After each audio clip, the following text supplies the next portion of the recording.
नमस्कार, KP news के bulletin में आप सभी का स्वागत है। मैं हूं पूजा आपके साथ। चलिए शुरू करते हैं आज की खबरों का सिलसिला। उससे पहले एक नजर आज के सुर्खियों पर डालते हैं। सोशल मीडिया पर धार्मिक भावनाओं को ठेस पहुंचाने वालों के खिलाफ कार्रवाई, एसपी प्रदीप गुंटी ने दी चेतावनी। दिशा कमेटी की मीटिंग 16 फेब को सांसद सागर खंडे की अध्यक्षता में होगी।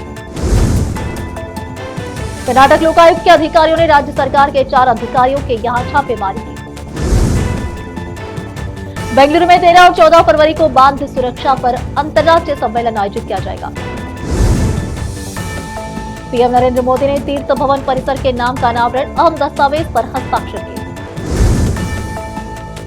पहली बार रक्षा सचिव आरके सिंह ने मेड इन इंडिया राइफल पर बड़ी जानकारी साझा की। ढाका में जुमे की नमाज अदा करने और दुआ करने के बाद तारिक रहमान मस्जिद से बाहर निकलते हुए नजर आए।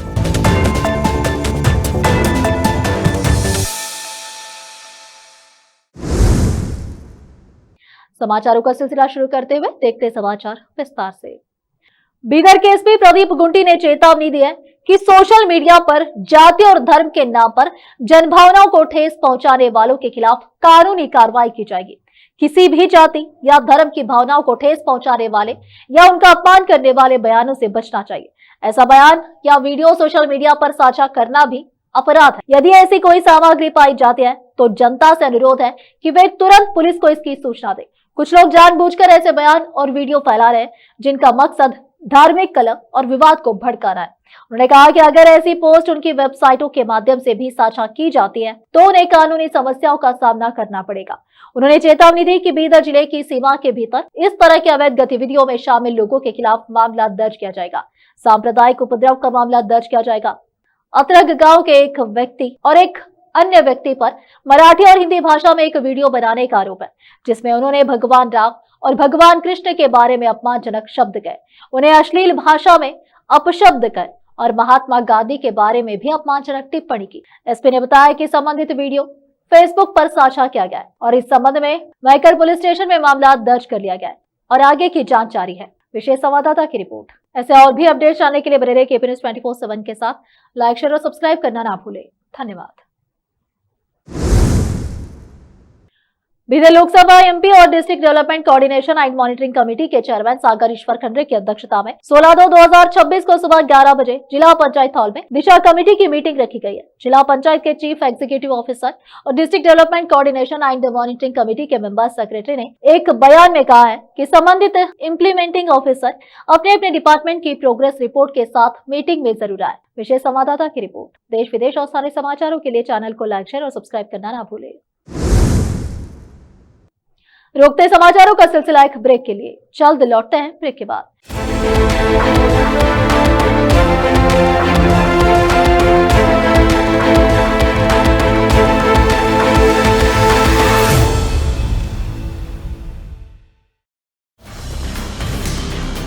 हिंदुस्तान के हर कोने में हम हैं मौजूद। 24 घंटे हालात पर गहरी नजर, खबरों से जुड़े चुपते सवालात,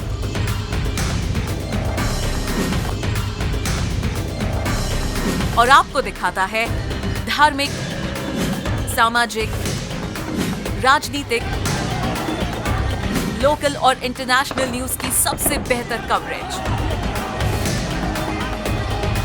जो आपको रखती है हर पल बाखबर। देश और दुनिया भर की खबर के लिए देखते रहें KP news 24/7। Noor education trust Bidar की ओर से चलाया जाने वाला नूर एमएड और BEd college Bidar, recognized by NCTE Delhi, affiliated to Bidar University, Bidar. Admissions open for the academic year 2025 to 26. विशेषज्ञ और सक्षम शिक्षकों द्वारा शिक्षा प्राप्त करने के लिए नूर एमएड और बीएड कॉलेज बीदर में दाखिला लें और शांत वातावरण में उच्च स्तरीय शिक्षा प्राप्त करें। बीदर शहर में बेहतर शिक्षा का एकमात्र केंद्र नूर एमएड और BEd college Bidar. For more details contact Noor colony near horticulture centre, Haladgiri के Hyderabad road, Bidar 585403 Karnataka, India. Phone numbers 9945283920, 8050172745।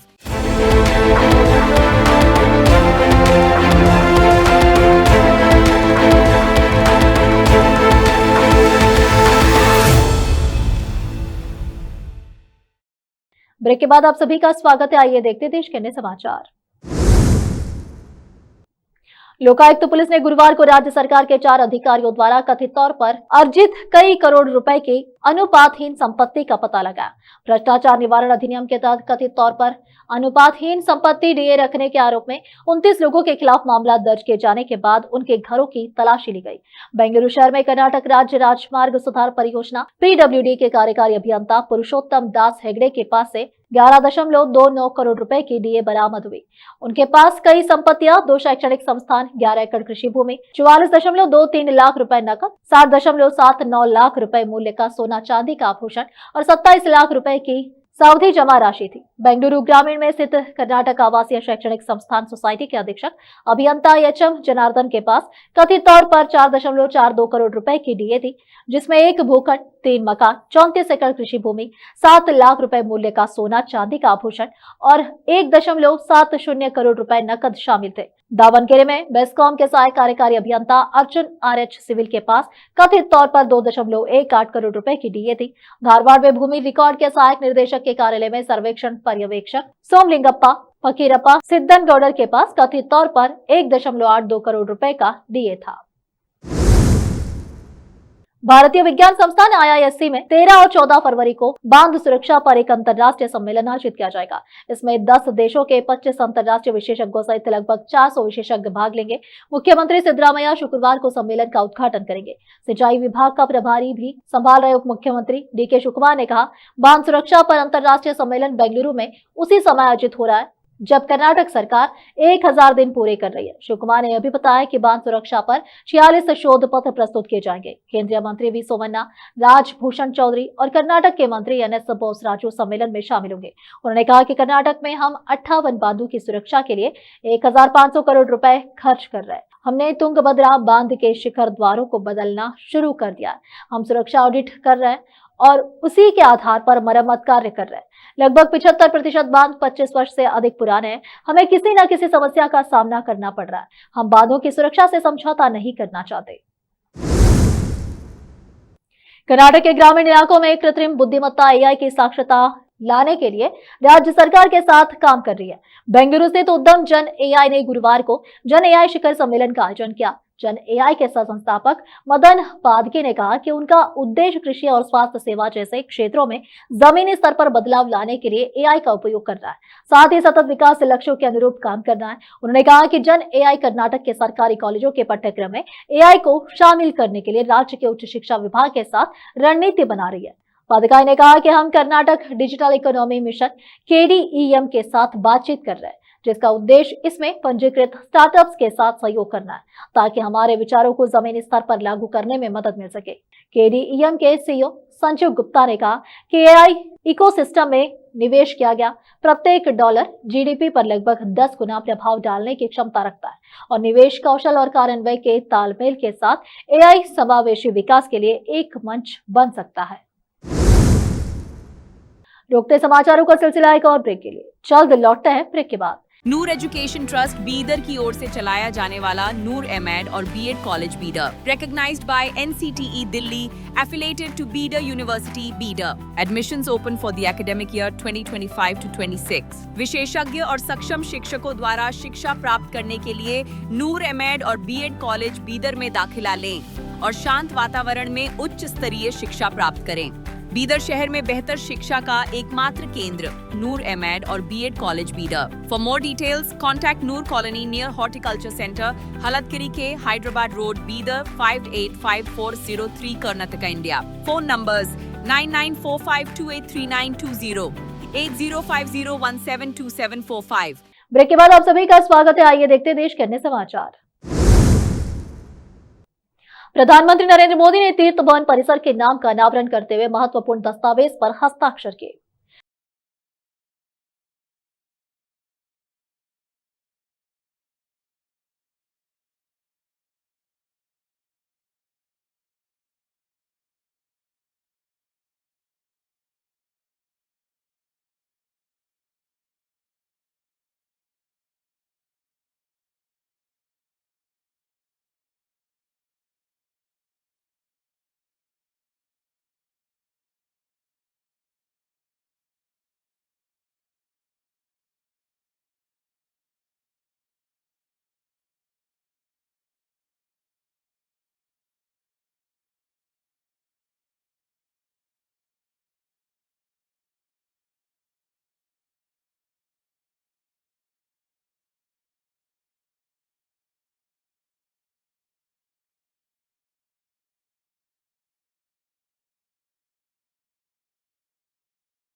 रक्षा अधिग्रहण परिषद ने 114 राफेल लड़ाकू विमानों की खरीद के प्रस्ताव को मंजूरी दे दी है। रक्षा सचिव राजेश कुमार सिंह ने कहा, पहली बार राफेल विमानों का निर्माण फ्रांस के बाहर किया जाएगा और इसमें स्थानीयकरण का स्तर काफी ऊंचा होगा। हम कम से कम 40 से 50% की मांग कर रहे हैं। पहली बार मेक इन इंडिया के तहत राफेल विमानों का निर्माण फ्रांस के बाहर किया जा रहा है। यह एक सरकार से सरकार समझौते द्वारा समर्थित है। इसमें कोई मध्यस्थ नहीं है। परियोजना में पूरी पारदर्शिता है। G2G प्रक्रिया अपनाई गई है। स्थानीयकरण का स्तर काफी ऊंचा है और भारतीय हथियारों और भारतीय प्रणालियों को एकीकृत करने का पूर्ण अधिकार है। यह हमें लड़ाकू विमानों को अपेक्षाकृत जल्दी शामिल करने में भी सक्षम बनाता है, क्योंकि पहले राफेल मरीन विमान 2028 में आने शुरू हो जाएंगे और उसके बाद कुछ समय बाद आप देखेंगे कि लगभग 3.5 साल बाद वायुसेना के पहले राफेल विमान भी आने शुरू हो जाएंगे। आज सुबह वाराणसी कोर्ट को बम से उड़ाने की धमकी मिली है। जी हाँ, यह खतरनाक एक मेल जिला जज वाराणसी के पास था। डिस्ट्रिक्ट जज वाराणसी ने जब मेल को देखा तो वह सन्न रह गया। बता दें कि वाराणसी आश्रम में पहले भी एक बम विस्फोट की घटना हुई थी, इसलिए जिला जज ने बिना किसी अस्थायी आश्रम कक्ष को वकीलों से खाली कर देने को कहा था। अपने चैम्बर में बैठ के अधिवक्ता भाइयों का काम का निस्तारण कर रहा था। उसी में समय जिला जज साहब का फ़ोन आया कि आप बार के महामंत्री को लेके तत्काल हमारे चैम्बर में आ जाइए। हम लोग तुरंत गए वहाँ। जब तो एक ईमेल उनके ईमेल आईडी पे आया हुआ था, उसको उन्होंने दिखाया, हम लोगों को पढ़ाया। तो उसमें हिंदी में लिखा था ऊपर कि 1:30 बजे दिन में, आज जुमा का दिन है, कचहरी को बम से उड़ा दिया जाएगा। तो जिला जज साहब से वार्ता हुई हम लोगों की। विपक्षी सांसदों ने 13 फरवरी को संसद के बाहर केंद्रीय मंत्री हरदीप पुरी के खिलाफ विरोध प्रदर्शन किया।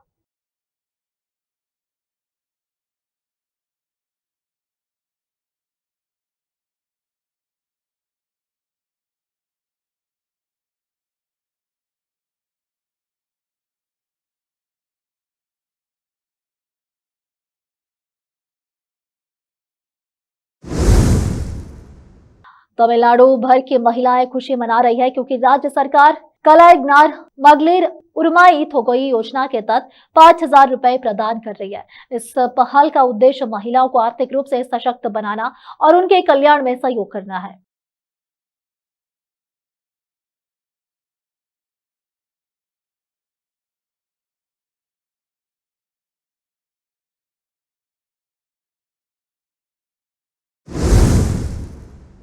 रोकते समाचारों का सिलसिला एक और ब्रेक के लिए। जल्द लौटते हैं ब्रेक के बाद। नूर एजुकेशन ट्रस्ट बीदर की ओर से चलाया जाने वाला नूर एमएड और BEd college Bidar, recognized by NCTE Delhi, affiliated to Bidar university Bidar. Admissions open for the academic year 2025 to 26. विशेषज्ञ और सक्षम शिक्षकों द्वारा शिक्षा प्राप्त करने के लिए नूर एमएड और बीएड कॉलेज बीदर में दाखिला लें और शांत वातावरण में उच्च स्तरीय शिक्षा प्राप्त करें। बीदर शहर में बेहतर शिक्षा का एकमात्र केंद्र नूर एमएड और BEd college Bidar. For more details contact Noor colony near horticulture centre, Halatgiri के Hyderabad road, Bidar 585403 Karnataka, India. Phone numbers 9945283920, 8050172745। Break के बाद आप सभी का स्वागत है। आइए देखते हैं देश के अन्य समाचार। बीएनपी के कार्यवाहक अध्यक्ष तारिक रहमान 13 फरवरी को ढाका में जुमे की नमाज अदा करने और दुआ करने के बाद मस्जिद से बाहर निकलते हुए नजर आए।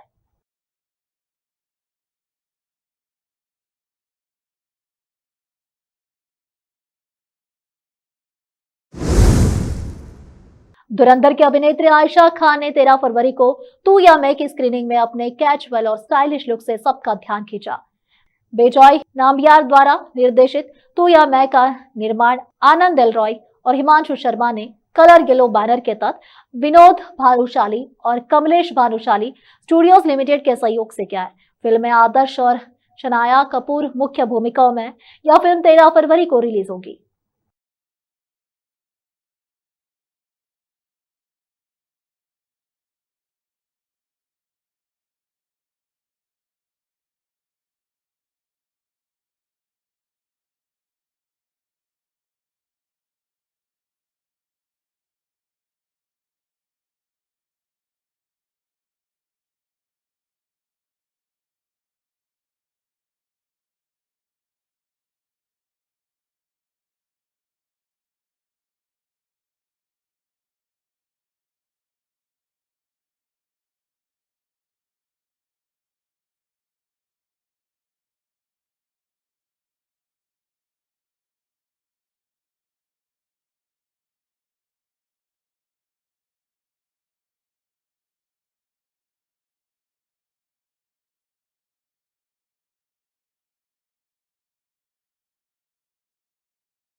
फिर से एक नजर सुर्खियों पर। सोशल मीडिया पर धार्मिक भावनाओं को ठेस पहुंचाने वालों के खिलाफ कार्रवाई, एसपी प्रदीप गुंटी ने दी चेतावनी। दिशा कमेटी की मीटिंग 16 फेब को सांसद सागर खंडे की अध्यक्षता में होगी। कर्नाटक लोकायुक्त के अधिकारियों ने राज्य सरकार के 4 अधिकारियों के यहां छापेमारी की। बेंगलुरु में 13 और 14 फरवरी को बांध सुरक्षा पर अंतर्राष्ट्रीय सम्मेलन आयोजित किया जाएगा। पीएम नरेंद्र मोदी ने तीर्थ भवन परिसर के नाम का अनावरण, अहम दस्तावेज पर हस्ताक्षर किए। पहली बार रक्षा सचिव आर.के. सिंह ने मेड इन इंडिया राफेल पर बड़ी जानकारी साझा की। ढाका में जुमे की नमाज अदा करने और दुआ करने के बाद तारिक रहमान मस्जिद से बाहर निकलते हुए नजर आए।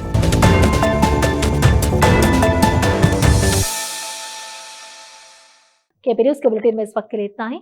देखते रहिए हमारा चैनल केपी न्यूज 24/7। अधिक जानकारी के लिए हमारे चैनल को लाइक, शेयर और सब्सक्राइब करना ना भूलें। धन्यवाद।